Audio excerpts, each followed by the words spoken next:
Hey. Time for another out of this world story from rSpace. Cheat on me with my best friend? I'll wreck your career and publicly humiliate both of you.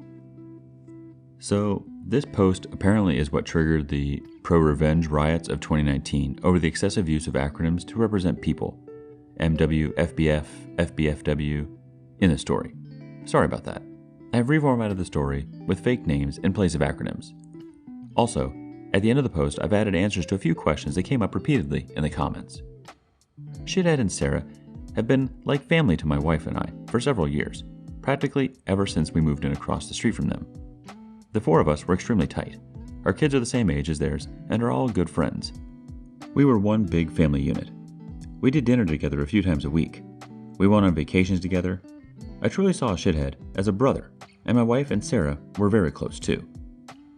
5 months ago, I was completely blindsided by the discovery of an affair between my wife and Shithead.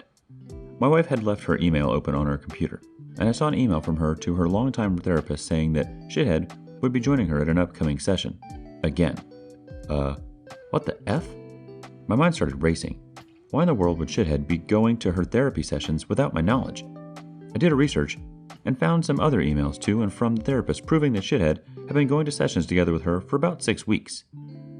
I checked our mobile phone account and discovered that, since late summer, they had been exchanging hundreds of texts every day, peaking at nearly 500 a day by the holidays.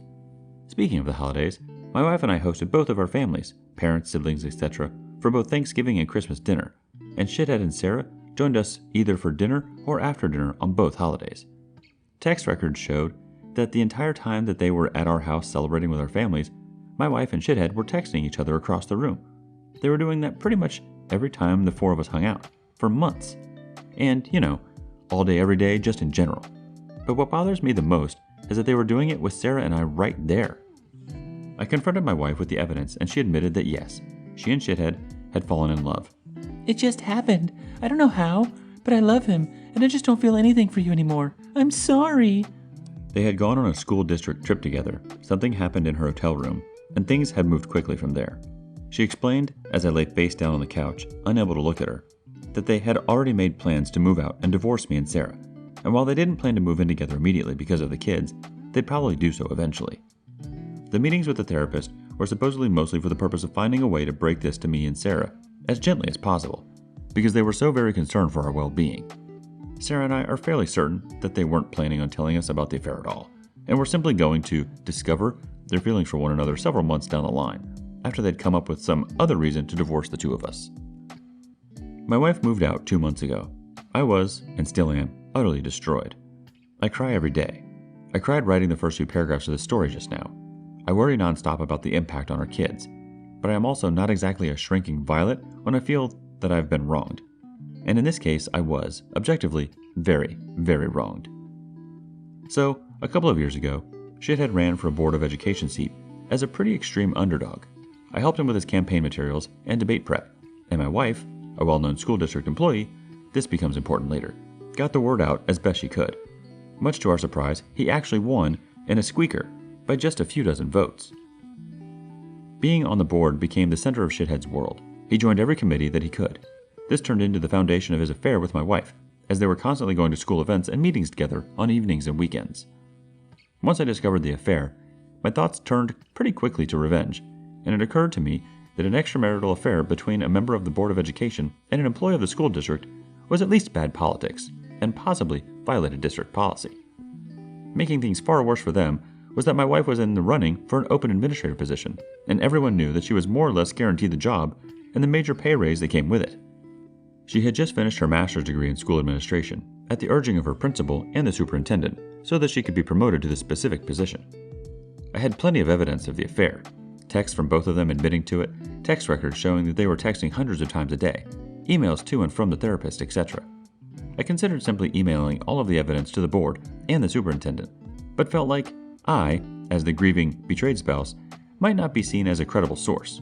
So instead, I invented a fictitious, furious friend who was planning on showing up to the next board meeting and publicly shaming the two of them for their affair.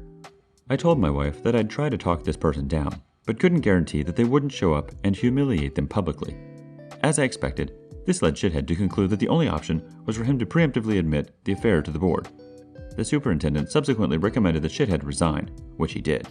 Sarah said that she was utterly humiliated and crushed, and barely got out of bed for a few days afterward. Once word of the affair and Shithead's resignation started getting around, the superintendent, a longtime friend of both my wife and Shithead, contacted my wife and tearfully informed her that it was no longer politically appropriate for her to be promoted to an administrative position within the district. The position that had been lined up for her was later filled by an outside candidate. This sent waves of confusion and rumor throughout the district, as it was pretty well known that my wife was getting the job. The day after she was informed that she wasn't getting the promotion, my wife and I, despite our crumbling marriage, took her son out to breakfast together on his birthday, and a parent stopped by our table to congratulate her on her new role. She said thanks, then excused herself to go cry in the bathroom for a while. I let the dust settle for a couple of weeks, and then, right before my wife moved out, let them in on my little secret. There was never a furious friend threatening to expose them in the first place. Just me. Word of all this has gotten around our fairly small town, which Shithead grew up in and my wife has worked in for nearly 20 years. My wife refuses to talk to me about how things are at work now, but I've heard from some people I know in the district that her formerly spotless reputation has taken a major hit. Shithead, formerly a gregarious social presence in her neighborhood and at events and pubs in town, has completely gone underground and barely emerges to mow his lawn. He's moving out soon, to a shitty little townhouse, which is all he can afford due to all the child support he's going to have to pay his wife. My wife and Shithead claim that they plan on trying to make things work together, despite all the public humiliation. I wish them lots of luck with that. I'm sure it will be a lot of fun to show their faces together in town.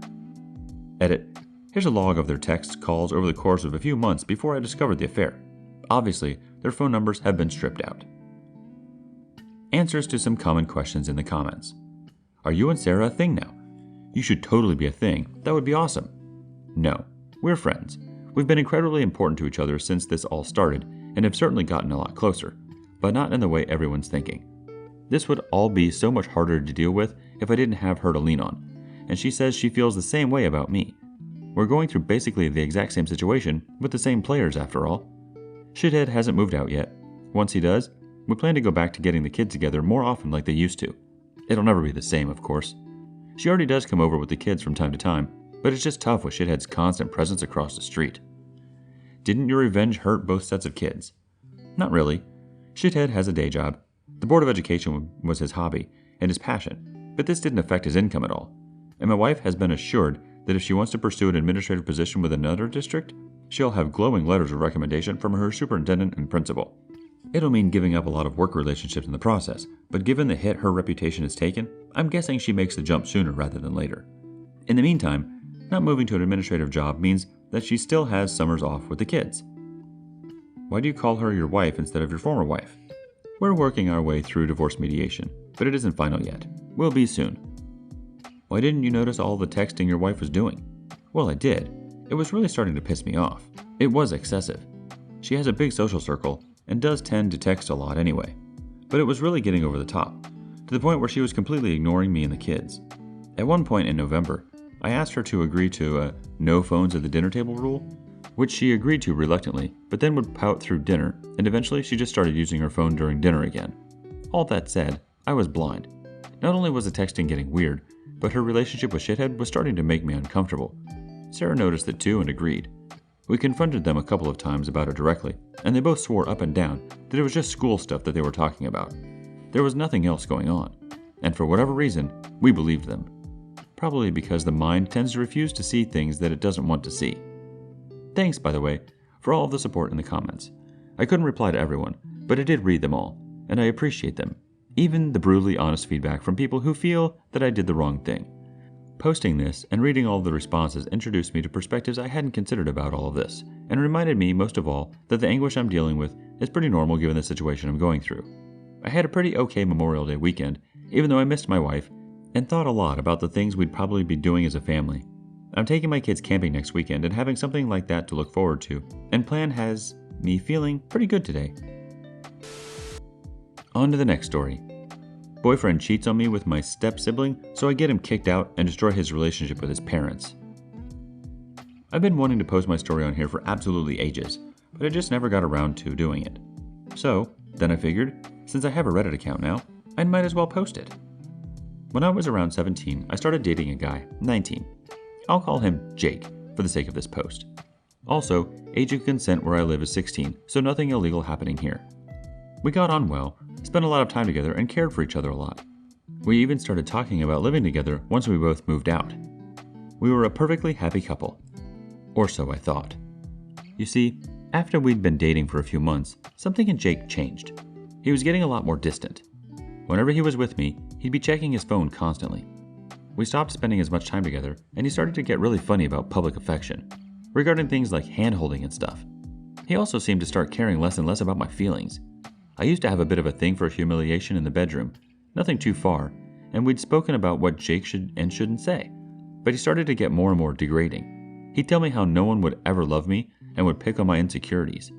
I actually broke down crying a few times when this happened. To give him a bit of credit, the first few times he did stop everything he was doing and apologize, cuddle with me, until I felt better, but eventually, that stopped too, and he just began rolling his eyes and telling me to grow up. He was like a completely different person. The insults started to seep into our everyday life. He'd pick on my appearance a lot, bring up my family. I was dealing with a lot of family issues at the time. Bring up the fact that I slept around before we started dating, a sort of rebellion caused by the family issues, etc. If I got upset by it, he'd just leave the room and let me cry by myself. I started to feel like it was my fault our relationship was falling apart. Maybe I just wasn't good enough for him. I knew deep down that he was cheating on me, and that was confirmed when I got a message from a guy, David, on Facebook, telling me that he'd been sleeping with Jake. He apologized profusely and told me that he broke things off with Jake as soon as he found out he had a boyfriend. I couldn't be mad at David. It wasn't his fault. We spoke for hours and I reassured David that it wasn't his fault and that he'd done nothing wrong. David also helped me to stop making excuses for Jake's attitude and the way he'd been acting. He was a godsend. The thing that truly broke me happened not too long after the cheating was discovered. We'd been arguing a hell of a lot more. Then he decided to do something absolutely unforgivable. You see, I had a stained relationship with my father for years. He'd cheat on my mother constantly and eventually he'd settled down and had kids with a girl he'd been seeing behind her back. He did try to have some sort of a relationship with me till I was about 13, 14-ish, and then decided that he didn't love me as much as his other kids, and we stopped any and all contact. It broke me, and it still hurts to think about it to this day. Anyway, Jake went out of his way to find one of my step-siblings online and slept with them. He bragged about it the next day, and my step-sibling actually posted online about what had happened, and I received a bunch of messages from their friends telling me how I had deserved it. This was probably the lowest point in my life, and I hated myself, partially for allowing it to happen, and partly because I had started to believe what they were saying. My only solace during this time was David. I didn't want to burden my friends with my problems, and David was one of the only people who knew, firsthand, what Jake was like. We spoke for a few weeks and eventually, talk turned to revenge. I had tried calling these off a couple months prior due to Jake's awful behavior, but he started with the apologies and telling me he didn't mean it. He'd never do it again. He even spoke to some of my family members who, unknowingly, pressured me to get back together with him, as we were such a sweet couple.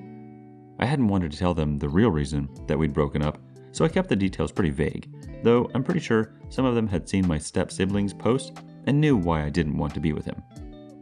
After weeks of talking and planning, I had finally had enough and decided to do something about it. My father wasn't exactly a rich man, but he worked a pretty well-paying job and earned enough money to live fairly comfortably.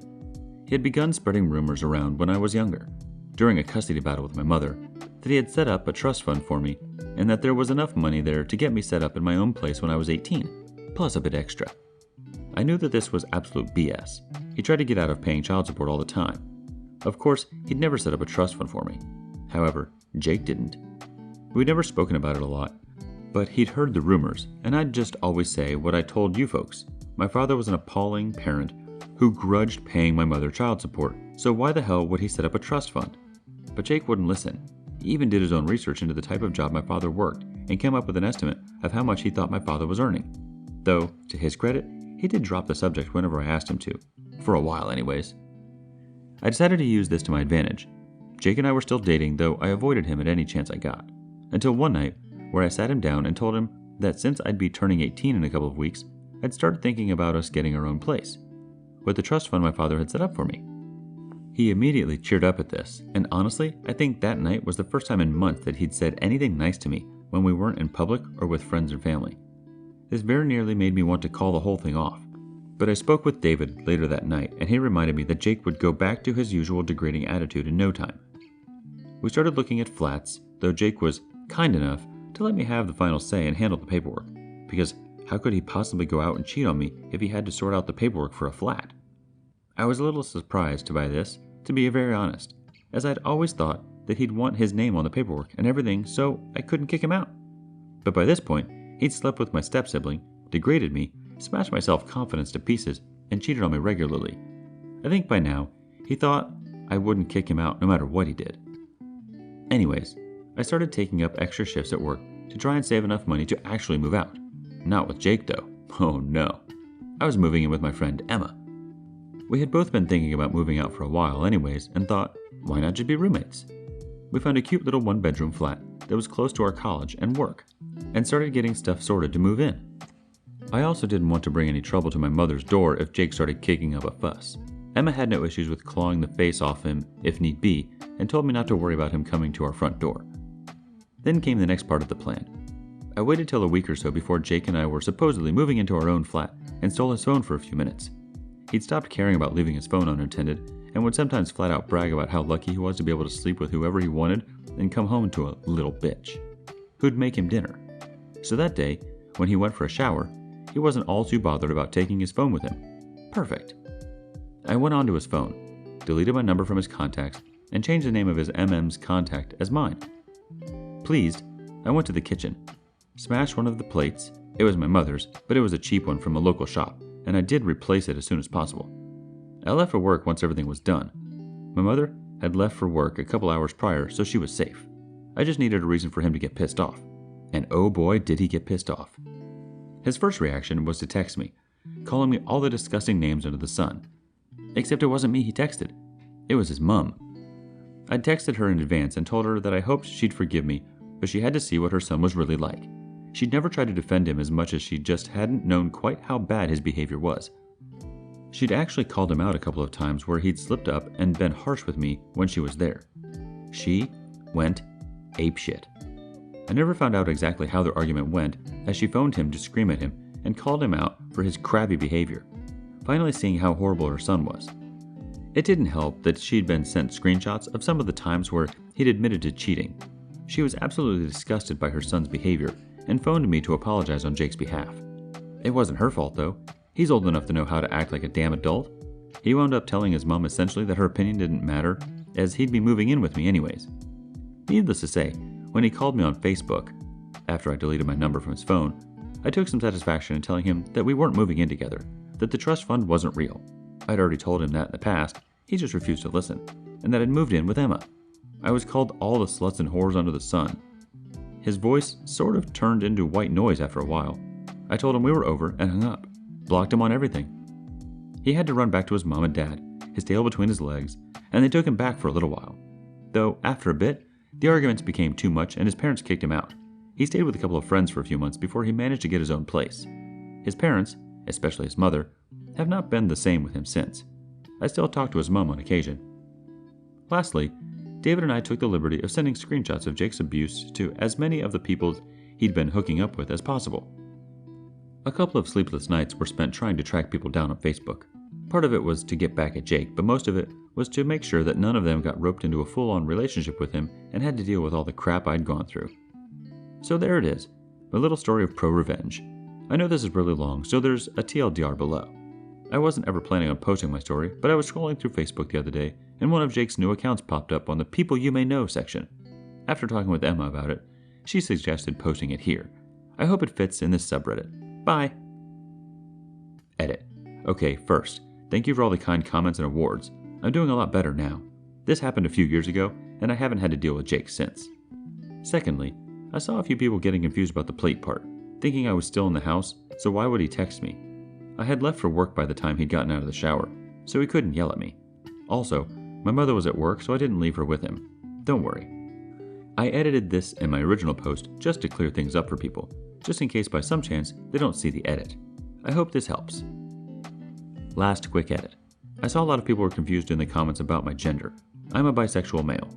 Jake was also bisexual. I hope this cleared up some confusion.